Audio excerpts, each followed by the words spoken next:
नमस्कार दोस्तों।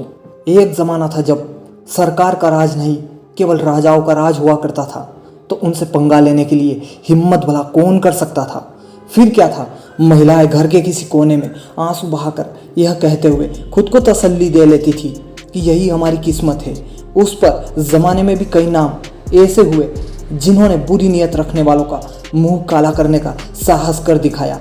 ऐसी ही एक वीरांगना थी किरण देवी, जिन्होंने फेमस मुगल किंग अकबर की छाती पर पैर रखकर उससे पूछा, बताओ बादशाह, तुम्हारी आखिरी इच्छा क्या है। यूं तो आए दिन कॉरपोरेट ऑफिसों से सेक्सुअल हरेसमेंट की खबरें आप सुनते ही रहते हैं, पर क्या आपको पता है कि ऐसे मामले में मुगलों के ज़माने में भी होते थे। मुगल शासकों के लिए तो राज्य की महिलाएं महज एक सामान की तरह होती थी, जिन्हें उनके अनुसार जब वह चाहे यूज़ कर सकते थे।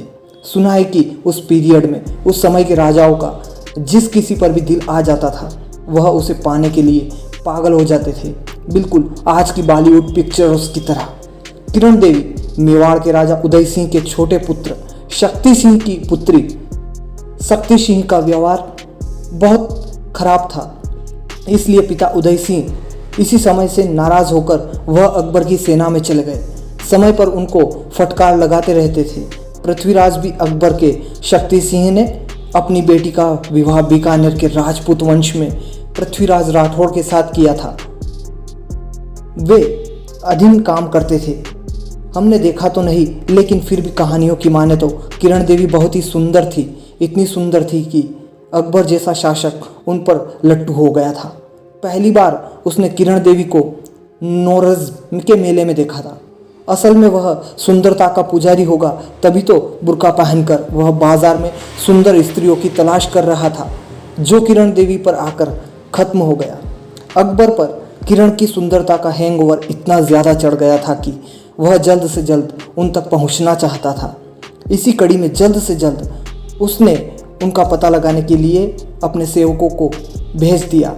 वह उनके सेवक उसी राज्य में पता लगाकर वापस राजा के साथ लौट आए। पृथ्वीराज राठौड़ की बीवी है, यह कहते हुए तो वह फूला न समाया, क्योंकि उसको भरोसा था कि उसके राज्य में उसकी खिलाफत कोई नहीं कर सकता। उसने एक प्लान के तहत पृथ्वीराज राठौड़ को जल्द से जल्द जंग पर भेज दिया और किरण देवी को अपने दूतों के द्वारा बहाने से महल में आने का निमंत्रण दे डाला। निमंत्रण में क्या था, एक तरह से राजा का फरमान था, इसीलिए किरण देवी का अकबर के महल में पहुंचना तय तो था। जैसे ही किरण देवी पहुंची, सभी जरूरी इंतजाम कर दिए गए। अकबर ने प्यार भरे लहजे में कहा, हम तुम्हें अपनी बेगम बनाना चाहते हैं। यह सुनकर वह अवाक रह गई। कुछ कहती इससे पहले ही अकबर पिक्चर के विलन की तरह गलत नीयत के साथ उनकी ओर बढ़ा तो वह पीछे की ओर हट गई, लेकिन अकबर नहीं माना। वह आगे और आगे बढ़ता गया। किरण देवी उल्टे पांव पीछे पीछे हटती चली गई। अकबर आसानी से मानने वाला नहीं था। किरण देवी, उसने तय कर लिया था कि आज वह किरण देवी को हासिल करके ही रहेगा। लगातार मना करते हुए भी वह उसके पीछे जाने लगा। किरण देवी ने कहा, राजन मुझे जाने दो, पर अकबर ने उनकी एक न सुनी। उसने कहा, ऐसा मौका तुम्हें फिर कब मिलेगा। तुम्हारी जगह पृथ्वीराज राठौड़ की झोंपड़ी में नहीं, हमारे महलों में है। ऐसे में किरण देवी के सामने दो रास्ते थे। पहले रास्ते के हिसाब से वह अकबर की बात मान सकती थी, जबकि दूसरे रास्ते के हिसाब से उन्हें अकबर का विरोध करना था। फैसला इतना आसान नहीं था, लेकिन उन्होंने धैर्य नहीं खोया और दूसरे रास्ते को चुना। उसकी आंखों से आंसू जरूर निकल रहे थे, लेकिन उनका दिमाग इस स्थिति से निपटने के लिए उपाय ढूंढ रहा था।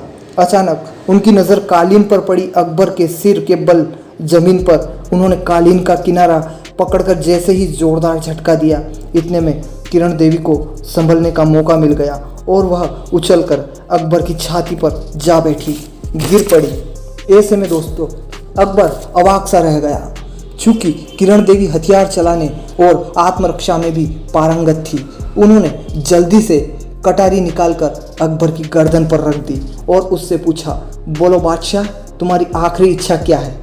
अकबर की किरण देवी की गिरफ्त से निकलने की सारी कोशिशें नाकाम हो रही थी।